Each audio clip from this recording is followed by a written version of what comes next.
Or your birthday suit. I mean, in your state of vulnerability, and it's safe and secure. Exactly. Hand everybody a bathrobe.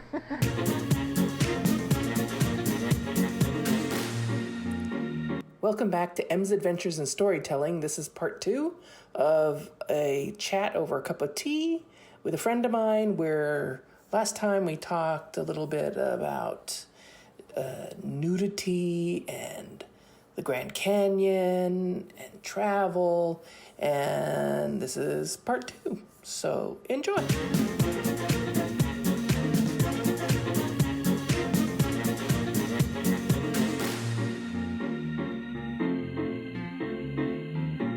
I'd rather be super cold than really hot, because there's nothing to do if you're hot. You just get hotter. You can bundle up, but yeah. Yeah, but if it's cold, you can you can keep on putting more and more on until nothing is showing, and you're just sitting there, in a big mountain of blankets. Then traveling with pets too. I've moved cats on airplanes. I've moved a dog on an airplane. And when I was flying, I was moving to Bulgaria, and I had 2 cats with me, and they only let you bring one in cabin, one pet per. And so I, of course, picked my lighter cat to be with me. But she was she was a Siamese, and so and they're like bold, loud personalities, divas. She was emotionally stronger of the 2 cats, as it turns out. Okay. And my other cat, both of these are street cats, my Mexican street cats that I had. But the other cat probably was destroyed psychologically from being in this strange place. It's so noisy. That is exactly what happened. Yeah, noisy and smelly. Exactly. They have no idea what's going on. So that's exactly what happened. Before this particular flight, I had moved my cats by car. Like, I had 3 cats with me on a 22-hour road trip by myself. No problems. Flights, no problems. But after this incident, my cat that I checked underneath, never the same. No. I would put her in her carrier, and she would immediately have like frothing at the mouth, diarrhea, or urine, like vomit, just like even putting her in her carrier into the car to go the 1.5 miles to the vet. She couldn't handle it. So then you didn't drug her? I started. I tried a few more flights with her, and they were so unpleasant for the both of us. I mean, drug. I say medicate. Yes, that I medicate her. Yep, I had the conversation with the vet, and we doped her up. So it was absolutely necessary for her after that point. Yeah. And I felt bad, like, for the rest of her life, like that she was just so traumatized because of this experience. Yeah.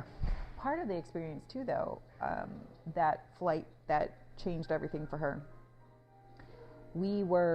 This was a transatlantic flight to Munich, and we were starting to taxi away from the gate, and then we started rolling back to the gate, and then the captain got on the loudspeaker, and he's like, "Folks, we just have a minor issue to clear up. We have a live pet situation below, blah, blah, blah, blah, blah, blah, blah. Oh, no. It'll be a few minutes before we take care of it." And I was like, "Flight attendant, please, ding." Yeah. And so she came. And I was like, "Is that my pet?" And she's like, "Yeah, we only have one pet." And I was like, "Okay, well, that's fine. What's going on?" And they had put her in the same compartment as something that had dry ice. No. And fortunately, thank God, that the baggage handler person realized the mistake. So they actually took the time, which I was very grateful for. They rolled back, and they took care of it, so that my cat wasn't DOA. Oh my gosh. So no, I don't think they should be allowed under. It was something. Well, okay, so then my dog, 100-pound dog. Yeah. Doing the private flight pet carrier thing. That is thousands of dollars. It's incredibly expensive. He was, just a delightful dog, no emotional anxiety or stress issues. So he was just happy as a clam, obeying and everything. But he fit it. It was the largest carrier plus expanders to fit his size. Yeah. And there was only one flight a day that had an airplane big enough that could accommodate this gigantic crate. So when I was moving moving back to DC, we were on this one flight and we had our layover and going through customs in Dallas. And so then taking the second flight, arriving in DC, I went to, the special baggage office and I was like, okay, I'm here to pick up my dog. And they're like, what dog? And I was like, the one right here and that I paid for, and then like blah, blah, blah. And then I had arranged a special cargo van to pick us up, to get us to, my lodging. And my dog wasn't there. And so, a few clicks of her on her computer later, she's like, oh, I'm not sure what happened, but they never loaded him on the second flight. So he's still in Dallas, which had a sizable pet facility, thank God. And he had his little food bag attached to the, everything that you're supposed to do. So he was taken care of. He wasn't like suffering, but I was not You were suffering. Yeah, I was not a happy camper. Fortunately, the airline, they made it right. Like, they refunded the fee. They gave me a voucher thing. Like, he was on the next flight, which was that same flight the next day. But, like, as a pet owner, the anxiety and the fear that you go through, it ended up working out actually for the better, because it gave me time to get my cat situated, to unpack and get the space ready for this very eager dog. So it all worked out fine, but like in that moment of the sheer terror, I will never forget. Yeah, traveling with pets is a difficult thing. There are people who travel with their pets, but that's a different thing. Yeah. Small dogs. I'm Much thinking more practical. Yeah. But traveling with pets because you're moving countries, that's something that a lot of people don't think about. Yeah. And I wish that there was a way that an airplane had that space. Dedicated space, yes. Like in the back of the cabin area. Yeah. Or something. They need to, I know that airlines, they're all squeezed for money, but I feel like they need to put space in the back. I think passengers would happily pay a second ticket fee. Yeah. To have their pet with them, even if not under also the in seat, terms just of in the cabin. Also in terms of people who are in wheelchairs or other mobility devices, there was a space like on a bus or a train for that on an airplane, and there isn't. No. They have to be lifted off somehow. Yeah. And carried down the aisle to another seat, which is not optimal for anybody to sit in, let alone if you have a spine issue, etc. So I really feel like there should be an open space in the back of the plane. One of my mom's best friends is a paraplegic, from a car accident, and has very limited functionality of hands and nothing below the waist. The amount of planning and work that is involved for him to take any kind of a trip. Does he fly at all? I think he does like once a year, going from Chicago to Nag's Head or to Myrtle Beach or that area. But it's an orchestra, to orchestrate everything. It's because unbelievable. Airplanes are so narrow. Yeah. The aisle is so narrow, and even in first class and business, they're not actually that spacious. There isn't really enough room for a mobility scooter. Yeah, no. And it amazes me that there isn't a requirement that all airplanes have a mobility scooter area. Accessible to. Yeah. Yeah. I also this is just me personally, also wish they would put loud people in a loud section of the plane. That noise would reverberate. But put them all together. Yeah. Like have like they have a student group. Whatever it is, you got screamy babies, you got the babies. Yeah, the babies. The sort of like on some trains, you'll have a quiet area, a quiet car.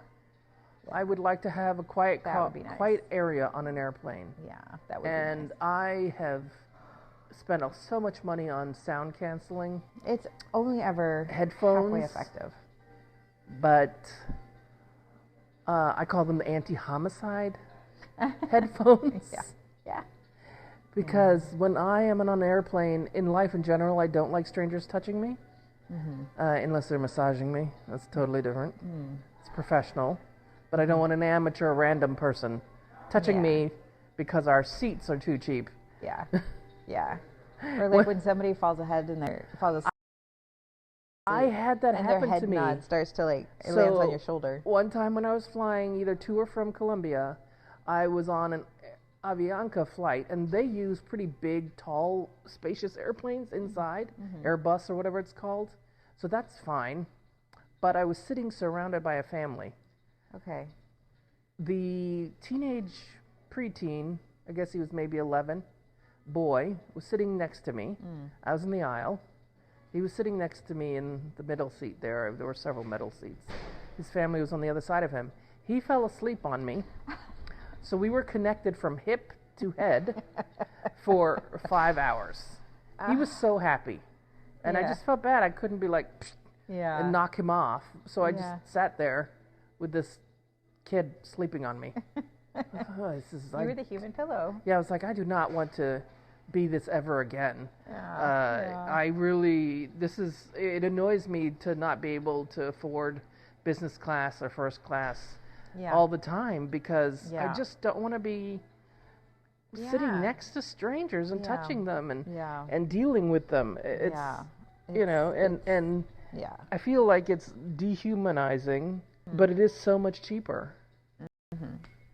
Flying is so much cheaper and faster than almost any other way of getting around. Yeah. Except if you're going distances that are under 400 miles. Then usually it's all kind of the same.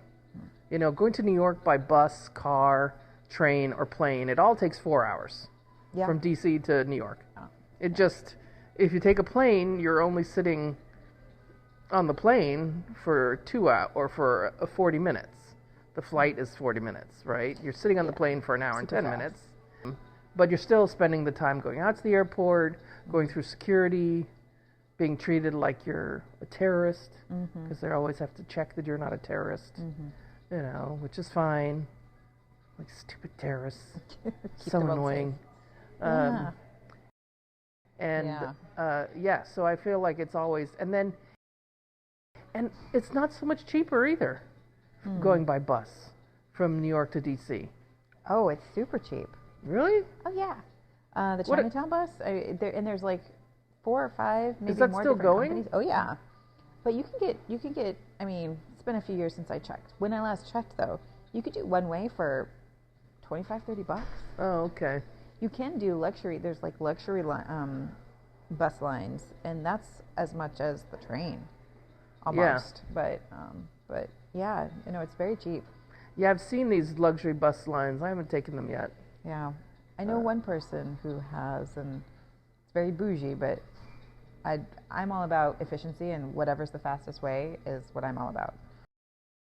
Well, the nice thing about the bus is that it just drops you off in town, picks you up. That is nice. Well, so does the train. Yeah, and the train, but... Speaking of planes, trains, and automobiles, back to Egypt, my other semi-interesting story, but it might veer a little bit into TMI too, so... Oh, good, because I think I should rename this. TMI. M's Adventures in TMI. 2 pieces. So I decided for this vacation, I wanted to go camp in the desert, but I was a single female in Egypt. Yeah. So I needed to figure that out. So I hired a guide, and I hired a driver, and researched a company that was reputable, and I hired them to go out into the White Desert, which is, I don't know, a 3-hour or so drive outside of Cairo, to camp like Bedouin style under the stars. And what's really cool about the White Desert is that they have these, looks like moonscapes almost, of rock formations. Okay. And of course it's desert, so there's no... Is it all white sand? And white, that's what's called White Desert? It's all white sand and rock, and no bushes, no shrubs, no signs of life. And it's just really interesting, beautiful rock formations. So I got all this lined up, and so we got there, and it was still light. We made camp. There were some camels. We went on a little camel ride, and there were other, not within our sight, but as we had gone exploring, there were other campers, in the far distance, not that we could see, but also single. Groups. I don't remember, but not single, but just groups. But other. Yeah. like 2 or 3 other random campers that we came across. But we had our visual space all to ourselves. We didn't see anybody. So we cooked dinner, we fell asleep, and then the next morning they made breakfast, and then we drove back to Cairo. Only after the fact, or actually as it was like time to like go to bed, that I was thinking to myself, this could go very badly for me, and I don't know that I had no problem with my decision, and I, was really glad about having that experience. But after the fact, I was like, that was me and 2 Egyptian dudes. Like, I could have like been buried out there and no one would ever know. Yeah, just because they're professional guides doesn't mean they're not murderers. Right. So after the fact, realized, that it's bad business to kill your clients. Yes, bad for business. You lose your repeat customers there. Word of mouth. Yeah. So, and maybe they were motivated because this was in a period of high unemployment. Mm-hmm. The tourist sector at the time being super depressed. So I think they were just grateful to be hired, maybe. But although the guide on the drive back did try to hand me a couple of pamphlets about to get you to do Islam something religion. Else. Oh, I see. Okay. Yeah. Oh. Proselytizing. Oh, it's interesting because I would have thought traveling on your own as a female, you're already lost cause. So it was nice that he didn't think you were completely lost. Right. Yeah. You were savable. Converted into the true religion. Yeah. Very amazing experience. In hindsight, maybe, some risk taking there. But traveling by yourself as a female in certain parts of the world yes, absolutely. That's risky. Not for everybody. You have to get to a certain comfort level and familiarity with travel to be able to do that. Did you speak any Arabic at the time? No. Oh. Nope. It was a very cool, amazing experience. Yeah. But would I do that today? I'd have to think long and hard about that. Yeah, and if you had a daughter, would you want her to do it? Right. Maybe not. I do think about my parents. I was backpacking through Europe at 19 or 20 for the entire summer by myself. This is in the era when there's, phone cards, but they're expensive. Yeah. So you might that's Europe. Call home every 3 weeks or so. Okay, time to... Yeah. Send me some more money. It's time to wire me some more money. I haven't eaten in 2 days. It's the courage it takes to be a parent. To let your kid go off gallivanting on experiences like that. Yeah, whenever I have a friend who is pregnant, this is probably very mean of me, but I'm like, enjoy your last worry-free. Right. Right. It's true. Because you will never stop being worried. But my dad assures me that the worrying level goes down. Maybe the more Maybe at like the 30, but at like the 30, 40 mark, when the kid's like 30 or 40, I think you worry less than you do when they're under 20. That's funny. I was like, oh my gosh, you worry every day. He's like, no, it gets better. Every other day. Oh, that's funny. Yeah. But it's funny, like someone was talking about Uber and Lyft, that 20 years ago, you're told, don't get in a car with a stranger. Yeah. And now all these drivers are doing... You'd rather do that than get in the taxi with... And the thing is that for the drivers, too, I've had a lot of female drivers recently. They're also, it's a risky business. And I think, wow, I don't know. I think it just goes to show that the overwhelming majority of society or the population are good people. Or at least not murderers. Yeah. But good people, but not murderers. How about that? Yeah. Yeah, and I've enjoyed having fewer... I personally am not a huge fan of people trying to convert me to any religion or cause. So I have enjoyed that most of the Lyft and Uber drivers now have not been trying to do that to me. I don't think I've ever had that. I mean, other than this one experience in Egypt. Right. I've never but like, for example, when I would take taxis in Peru... Oh, interesting. That was very... only once did I have a guy where it was quite full on with his desire to convert me. And it was a very long 48-minute taxi ride. Oh. And my Spanish is not good enough. I was frustrated because I could not argue with him in a language he would understand to argue about religion. That was annoying to me. I was like, I wish... Yeah. But the worry-free life, or rather having kids and having worry every single day. It's like, I think it must be akin to, having an exposed root, like of your tooth or something, like the raw tooth and the pain that comes except with I don't really think so, because there's joy involved too. I don't think the raw tooth is ever joyful. No, that's only the pain. Only the pain side. That's true. I think there are also delights. Yeah, there are also delights. They're adorable and cute, but it's also, I personally I love dogs. I grew up with dogs, but I'm not having one, because those effers die every 10 years. Yeah. And I don't need, human beings are dying on me. Yeah. I don't need to have It's too painful. another sentient being in my life. Yeah. And especially a dog where I can't explain to them when I leave, it's not the end of the world. Stress. Yeah. I'm just going out to buy us more food or whatever. You could consider fostering. Yeah. Because there's such a need. I actually volunteer with city dogs and city cats as a photographer, because I need people to do and take photos and stuff. Oh, cool. But they need fostering of all different kinds. They need fostering for when the regular foster is going out of town for a weekend. Oh, I see. And they need, somebody to take care of the pet for just a short time, or who's going out of town for the holidays and to fill in. Mm-hmm. And then longer term fosters until adoption, like primary fosters or interim substitute fosters. So there's a huge need where, you could maybe do it without getting too attached, kind of thing. No, I think I would be too attached, and then you'd adopt. And my current lifestyle would probably not allow for dog hair. Yeah. So last year, my cat of 14 years got sick and passed away, and I'd had her since my one of my two Mexican street cats. Yeah. Since she was a baby kitten. Yeah. And that was very, very, hard. I am not over it. The love of my life. What is it now? 30 years? I desperately miss having pets, but you don't have any more right now? Very hard. No. It's very hard, too, because the logistics is complicated. I must say, while my preference is to live with pets, it's very nice, the freedom of not. Not that I ever let having pets slow my lifestyle down. Even having a cat and a dog, I was usually, on average, once a month going out of town or something. Yeah.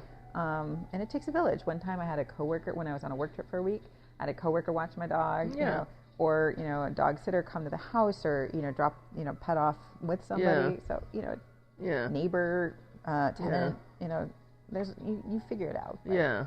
I think it would be really nice if, I like workplaces where the dogs get to go to the workplace. So during furlough, when was that? 2018. Yes. So during that month of furlough, I was still working, but one of my colleagues had requested I bring in my dog, he and I were a therapy team. Yeah. Through Pet Partners, and so I was like, okay, I'll bring him in with me one day for work, and so I did. We picked the day, and I was surprised. I took him in. Nobody asked anything. Didn't say anything. Like nobody. I thought somebody would stop me or ask or anything. Nothing. Nothing. So he was with me in the office for the day, and the office mates got their little pick me up. I was at where was I? Which airport? Minneapolis, maybe. And there was a dog there, a dog for petting. That's so cool. Yeah, in the middle of one of, with his handlers. Yeah, that's so cool. Wasn't my favorite kind of dog, though. Yeah. But still. I think it was a beagle. My Samson. So I moved my dog, Samson, I moved him to my sister's 2 years ago because she bought an acre. Like, I have a big yard for the city, but it's not. Yeah. But that doesn't compare to 5 acres of pasture and countryside where he can roam freely now. Right. So he's living his best doggy life right now, and I get to see him on the holidays. So it's best of both worlds. But when we were here, pre-pandemic, we volunteered at a couple of VA nursing homes, and then at the Children's Hospital. Yeah. And of the two, the Children's Hospital was I had to stop going to the nursing homes because I was just, every time I left, it was too heavy. It was a little too heavy for me. Although you could tell some people were not pet people, and then the ones that were, their faces would light up because they, missed having their pet. Yeah. So, but it takes a certain kind of strength. I can't do it. Yeah. I also can't do the little children. Yeah. But that's just me. I don't like people. Yeah. Yeah. I guess I could volunteer like over at District Dogs or, or someplace, maybe in the office. But I feel like then you see that they're just so matter of fact with the animals. And I'm like, oh, God, no. I think it's better just to borrow someone's dog and pet them. Yeah. Not the person, the dog. Yeah. Yeah. What was the TMI about that story in Egypt? So I'm like, there's no TMI. Story continues. So the next morning, we had breakfast. We packed up. We got in the car, and it was like a 4-hour drive back. And after an hour in, my stomach starts gurgling. Oh, no. Yeah. 2 hours into the drive, it's no longer gurgling. It's like cramping. Oh, no. Whatever they made for breakfast, there was something in it that was not good, or I didn't agree with me. I don't know what. And so, on the drive back, there were no facilities, no bathrooms, no rest stops, no gas stations. Right. It's just desert. And it's not like it's not like there's like shrubs or rock. Right. It is flat desert. Yeah. There's not even a sand dune. It's flat desert. Okay. Like, not even palm trees where you could Yeah. So I waited for like another hour, and there's no signs of life. Oh my goodness. And I couldn't anymore. I could not wait anymore. And so finally I had to tell these, and it's very embarrassing, because it's an embarrassing situation to be in, period. But when you're with two dudes in a Muslim country, and you're a female, and then you're by yourself, and it's like they're strangers, like it's just. But you get to a point you don't care because you're in so much physical pain. Yeah. So finally I was like, okay. So then I explained the situation. I was like, I need to use the restroom. And there's like, oh, there's a gas station like 20 minutes up the road. I was like, you don't understand. No, right now. Yeah. And so like another 5 minutes or so up the road, we come across a half-built and abandoned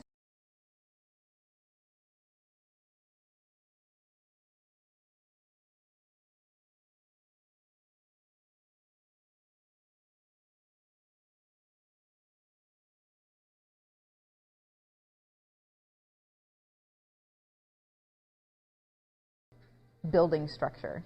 Looked like there was it was a train depot or something is what it was. And it was like 100 yards into the desert. So we stopped, and like I grabbed a handful of tissues and speed walk my way the 100 yards into the desert. And these constructed walls, no roof, no doors, no windows, but whatever. It's protection. Yeah. So I get behind the wall, and the relief. The relief. Yeah. As I'm squatting there taking care of my business, a train comes into sight. And, it's like the tracks are right there. And I wasn't moving my position because I wasn't ready to like pick up and move. So I'm squatting doing my business. The train passes by. So it's this combination of feelings of the relief. Yeah, because you've been really in pain and holding for hours. The relief, and then the horror, and then the embarrassment, and then the one of those crazy travel stories you have to see to believe, one of those scenes from Planes, Trains, and Automobiles. Yeah. It's is this real life? Do I have to pinch myself? Is this really happening? Could you see people on the train? You were like, I don't want to know. I pardon my family. Not that they would ever recognize me, but yeah, I was like, oh, I hope they're not looking out the window. So the train passes by, and and I finish up, but hadn't brought enough tissues, so made do. And did you use sand? I didn't think about it. Because in Yemen, in the old days, they had no toilet paper. They used sand. No, but very fine sand. But it's just a powder. That would, but then it absorbs. You're walking around with sand all day long, No, you wipe it off. Oh. but Maybe they had a that's brush? exfoliating very sensitive bits. Well, I feel like the sand was very fine, Soft. refined, lightweight, Oh. and would maybe use sand for like kitty litter, right? It Yeah. absorbs. Yeah. I mean, I don't know what the actual technical part of it was. I just read about it once in Interesting. a book. No, it did not occur to me to try that. Okay. But actually, I did use it as a towel afterwards. Yeah. Sand, try that. Yeah. I walk myself out, and the guy was like, "Are you okay?" And I'm like, "Yeah, I'm fine." And gives me his hand. Oh no. To help me back in. I'm like, "You don't understand. No, you don't I am wanna- unclean." And that man must have jumped 3 feet away because in Islam-speaking world, to say Yeah. you're unclean is yeah. like a whole different meaning. Yes. Yeah. So we Yeah. get back in the van and we start driving for another 15 minutes or so, and I'm ready to use the bathroom again. And we finally get to the gas station. Okay, there was I one. take more toilet paper or whatever, tissue paper, and use the bathroom. And you don't understand. I'd never been so grateful and For happy running water? and excited to see a bathroom. Yeah. And I don't know if you've seen the movie Trainspotting with Ewan McGregor. but that classic That scene, yeah. in the bathroom, that was like this That bathroom was like cleaner? that. Oh, it was, oh gosh. It was one of the most disgusting bathrooms. Yeah. Broken toilet seat. It was like really disgusting, but it had running water. So I was Okay. like, beggars can't be choosers, right? So it was like, Yeah. it was beautiful to me, even though it was a super disgusting bathroom. Oh my. Yeah. Wow. So I was able to use that facility, and life was good for another 15 minutes. Until you needed the restroom again. And by that point, we're getting into the outskirts of Cairo, so I was able to fortunately hold it until they dropped me off at the hotel, and then was able. Then life normalized after that point. But that was definitely. But was it got rid of it all? It wasn't a continuous thing. It was just something you'd had pretty for. much within 30 minutes of arriving at the hotel. Yeah.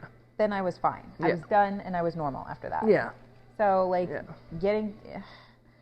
Sometimes that happens. I was. I don't know if you've heard some people say that you can be allergic to heat or allergic to cold, and it's a medical condition.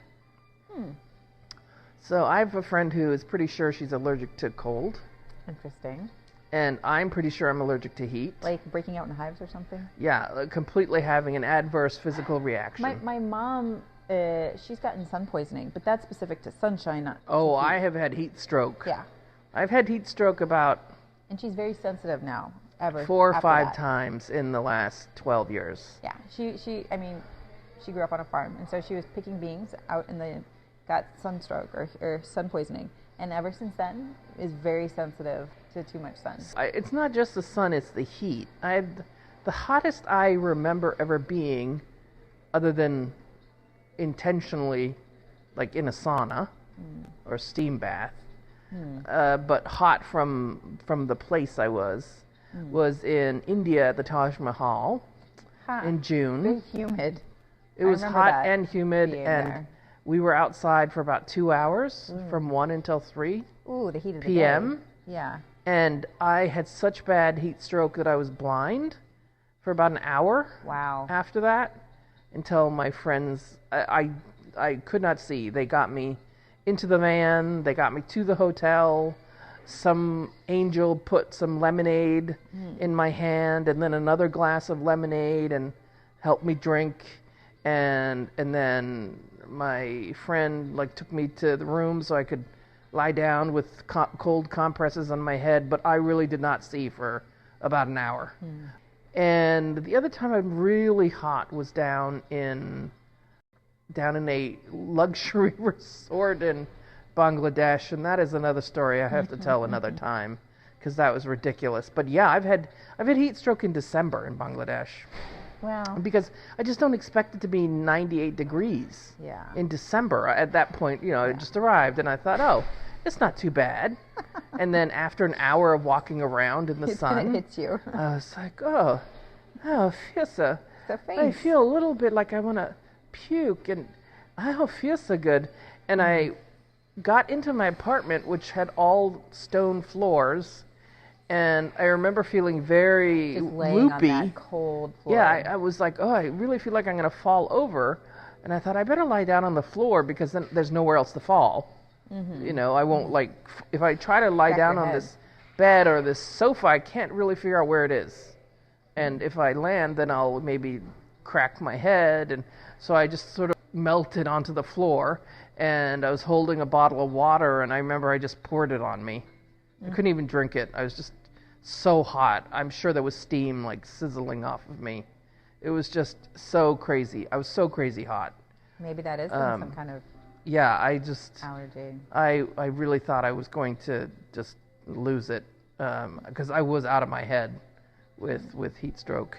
And these scars on my shins are from Machu Picchu because the pants went right to there and my socks went to there, and I put on sunscreen, but it was the middle of the day, and Machu Picchu is in this wonderful surrounded by these lush mountains, and I feel like they serve like an oculus, like they focus the sun's rays, and I smelled bacon, and I realized it was my shins burning. I could smell, I was like, what is that? And then I just felt this little spikes of pain, and it was my shins burning. gosh. It was so bad. And you scarred from it. Even. Yeah, it's a That's serious crazy. scar that never That's goes away. Crazy. Yeah. Joke. And after that, I kind of would hide. For the rest of the tour, I hid in the shade, but it was so painful. And then trying to put sunscreen on as a lotion afterwards, it almost like they peeled back like when you're doing paint stripper. It was just, Oh it my was, God. it was so bad. That's like second-degree burn. Oh, it or was something. definitely. I was like, Jeez. and they were just like That's the so scream. painful. I could hear my shins screaming. So that was bad.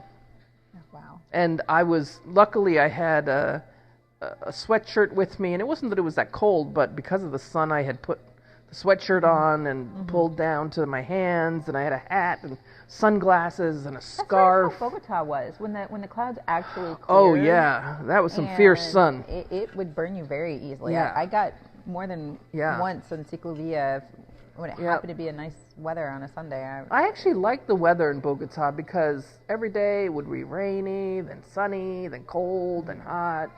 I kind of liked that, but I know they didn't.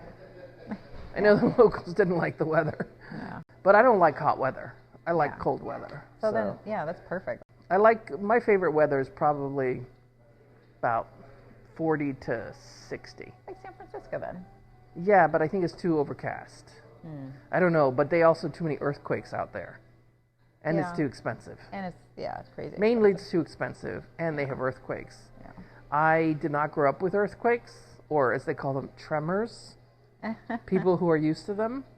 So I remember I was in Bangladesh, and my boss at the time was from California. And there was an earthquake, a little one.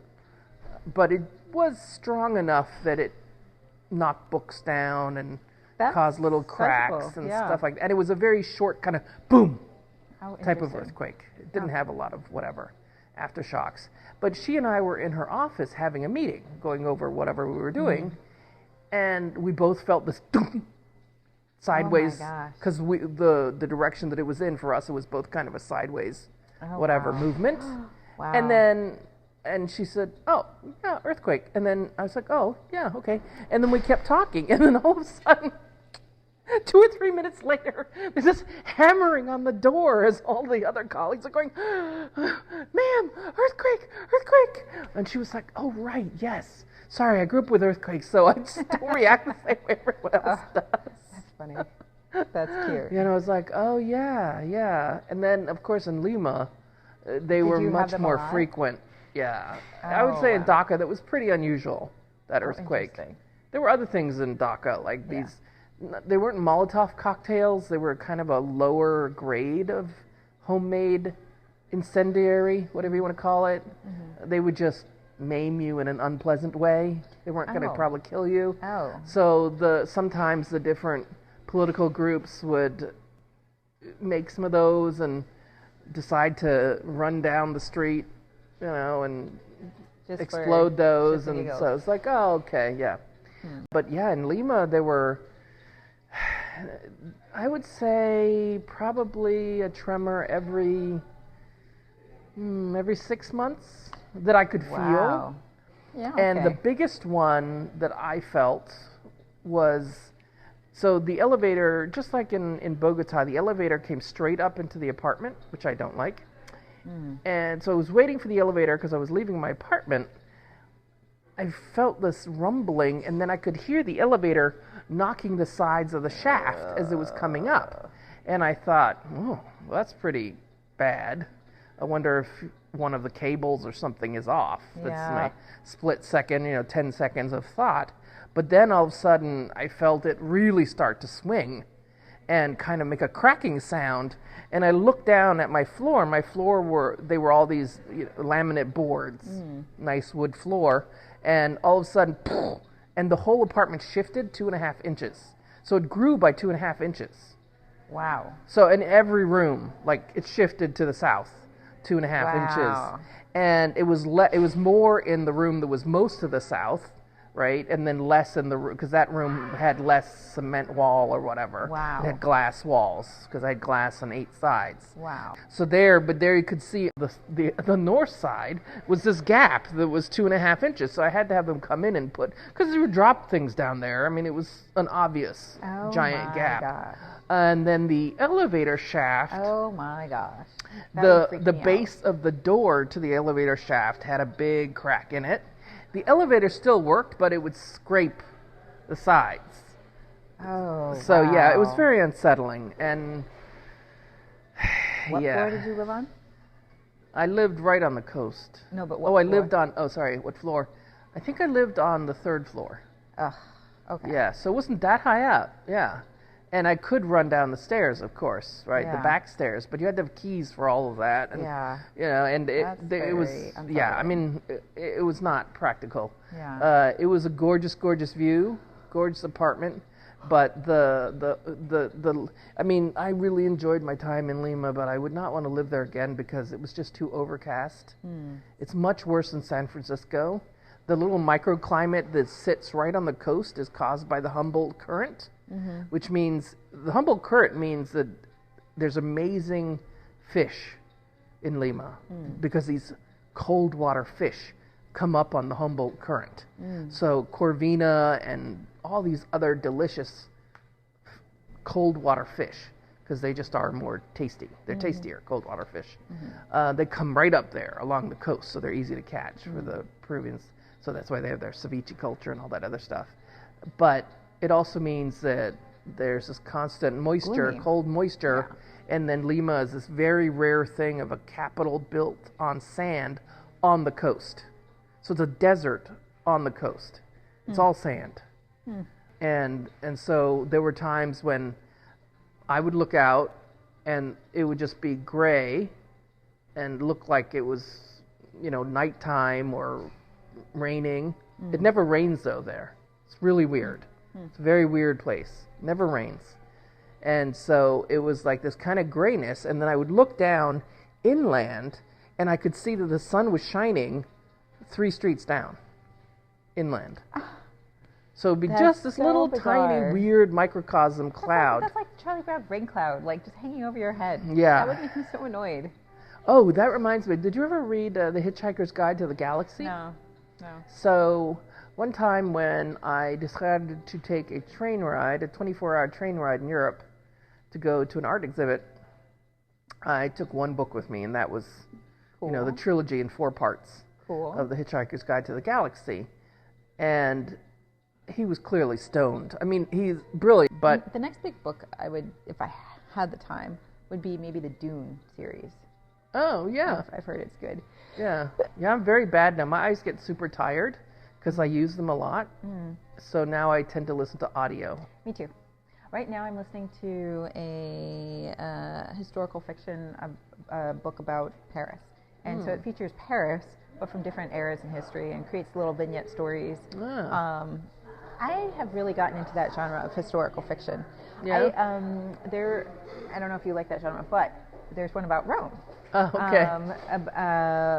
Written by Colleen McCullough, who wrote the Thornbirds or the Thornberries, Blackberry. The Thornbirds. She was Australian. I think she wrote the Thornbirds. Like a couple years ago. Yeah. But she was a writer as her second career later in life. And she wrote like an 7-part series about ancient Rome. Oh, okay. And it talks about the famous Roman general Gaius Marius Caesar, I think Julius Caesar's grandfather. So it starts there. Yeah. And then it goes, through Cleopatra and a little bit after. But she was in Rome for 2 years, Cleo. Yeah. But it was so... She's a masterful writer and really brought the characters to life. It took... That would be a great series to get through for a long ride. It took months for me. I mean, because each book is like that. Yeah. Book. It was great, though. Great And series. if you ever want the other side of it, where you want the actual historian talking about it, is Mary Bird. Mary Bird. Dr. Mary Bird. She is such a great storyteller. Ooh. She's British. She is a leading Roman, maybe the leading Roman historian. The way she talks about the real people. Oh, so cool. She is absolutely amazing. She bikes around Rome. Okay, so specifically focused on Rome. Because, ancient Rome. So now that I read that historical, fiction series about Rome, so then I went on to Genghis Khan, and, I did Have you ever read his biography? The Boleyn Girls. Someone wrote his biography a few years ago. It's a very good book. Yeah, it was... It's not very big. This book was an audiobook. It was a little bit longer one. But, and then the Boleyn Girls. But, now I'm like, okay, who... Alexander the Great, very famous historical figures. So, and you, of course, read John Adams. No, I because that was the big... I did the big historical book of a few years ago. I did George Washington. And then and by Ron, that famous biographer, Ron something. But George Washington, and then he wrote one on about John D. Rockefeller, and then the Morgans, the House of Morgan. So, but the John Adams one is written by a really famous writer. I can't remember what his name is right now, but that's a nice big book. So that's good to take for a Yeah, it's fascinating, and you learn so many interesting little tidbits about U.S. history for these particular ones. Yeah, but it's easier to find historical or just regular fiction about famous figures or whatever, about Italy, about England, a little less so, but easily available, France. But there's just the Turks or the Ottoman Empire, or the Germanic, the Habsburgs, there's just so many interesting pieces of history where there's a lack of good storytelling. But that's why I like the creative nonfiction. Yeah. So that's what, for example, this... Mary Bird, I mean, hers is completely historical. She's just a historian telling you great stories about ancient Rome. And frankly, I've never really been into ancient Rome. And I lived in ancient Rome, and yet I'm like, whatever. But Mary Bird, and I don't live there anymore, but she's still really, because she has such a great style. Neat. Her storytelling is awesome. Neat. But the guy who wrote John Adams, that's a very good book. Another really good history book, it's not very big, is called The Black Count. It's the true story of the person who inspired Three Musketeers. Really? It's an actual true story. So Alexander Dumas, père, he was the father. His father was the Black Count. Oh. Okay. Yeah, you should get it. It's really, really good book. I'm always on the hunt for a good... I mean, it has every... I'm surprised it's not been made into a movie, because it... And then his grandson, Alexander Dumas Fils, I guess is how you say it in French? Yeah. His grandson was the first Jewish black violinist in France, or something like that, in 1900. They made a movie out of a a black French-speaking violin protege. Oh, maybe it was about him. And I'm forgetting the name of the movie, but it was good. But that I don't think is as interesting as this book, The Black Count, because the writer, he was writing about his dad, and his dad was created by his father was a French count, and he went down to the Caribbean, and he bought this beautiful slave, and he got her pregnant, and he lived with her for like 20 years, and then he sold her and his son with her. Wow. But used the money to pay for his son to go to France with him. Interesting. I love history. Me too. And I love stories. Yeah. I tell it to you well. On my reading list, after I finished this book on Paris, I got one about Franco era in Spain and the fascist period. Because I realized, I listened to Lawrence of Arabia's. It was interesting. I learned a lot about World War I, but I realized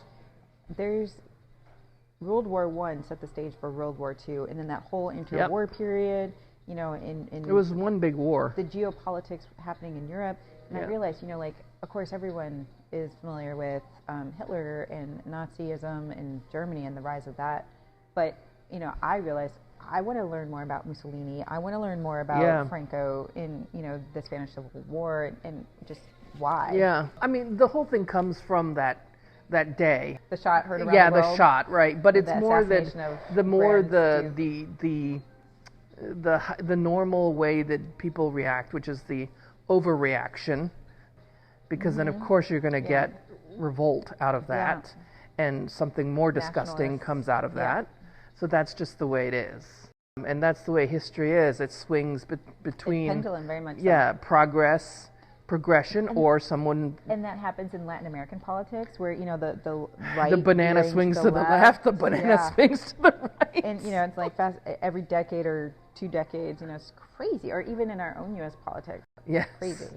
Yes, that's why there were some years where I was like, let's talk about Peruvian politics, so we don't have to talk about U.S. politics. And in Peruvian politics, I was like, okay, so this is what happens in Peruvian politics, as far as I can tell, looking at the last 20 years, 25, 30 years, is you become president of Peru, and then you go to jail. Yeah, the corruption. Well, yeah. You become president of Peru, you go to jail. It's almost every single one. I think in the last 40 years in Peru, there was that one guy who built this really big highway that runs through Lima. He managed to die of natural causes, old age, never had any scandal attached to him. Then there was another guy who was president who also I don't think there was too much wrong with him. But one committed suicide because he was about to be exposed. He also had mental illness and then the others all jail. So they're just, I'm like, I think that's like if you're like, I would like to go to jail. Oh, let me be president first. Yeah. So that seems to be the way it is in Peru. And depressing. It is really depressing, and that's why I generally try not to talk about politics. Same. People are like, what do you talk about on your blog? I said food and travel. Much more interesting. I think food and travel is endless travel stories. And I've had also TMI embarrassing toilet stories. Years ago, I read this really interesting article about toilets. Also, about in 2012, Bill Gates was in Bangladesh with his foundation. Wow. Trying to work on a better toilet. Wow. Because there are 170, 180 million Bangladeshis. Yeah. So they, like everyone, have a need for a better toilet system. Yeah. And so I don't know what came of that project, because I believe that it was based on this idea that it wouldn't have water involved. Okay. So it would be that ions or something would explode the waste, and that would be converted somehow into energy, something like that. Wow. You can harness. So, but I don't know. To create energy, Yeah. Brilliant. Well, in Tibet, they use yak dung, right? It's dried out into nice little bricks, Use it to build your house. Use it as a fire, as fuel. So you can literally dismantle your house to heat it if you needed. Right, exactly. And That's beautiful. And in the Middle Ages, of course, human waste was used. I mean, there were people called night farmers. Yeah, night soil. It was called night soil. The refuse that comes out of the chamber pot was called night soil, and there were night farmers, I think they were called. Basically, people who collected all the fecal and urine, and they, of course, urine is very useful because that's how nice mature urine is used as ammonia. So that was the early bleach products. Don't waste it. And then the other stuff was taken out to eventually grow vegetables. So yeah, there was a much better system of recycling than we do with now, because I don't know what happens to it. I think we feed tilapia. I think I was watching an episode of... That's better than, some of the fish farming, like Black Sea or elsewhere that they get fed. Yeah, I was watching an episode of Dirty Jobs, and he was out in a waste treatment plant, and there were a lot of tilapia doing the cleaning. That sounds like an interesting... Yeah, another reason maybe not to eat tilapia, but I don't want to put down tilapia, but I don't particularly like them, but yeah. I need... Yes, you need to, yes. Oh, Speaking of, I have my... Thank you for this chat about this and that.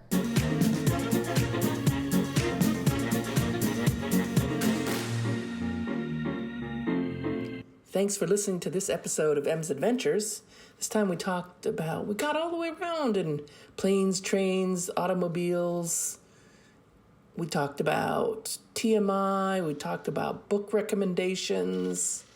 Boy, we talked about all kinds of things. Next time, different story, different person probably. Thanks for now.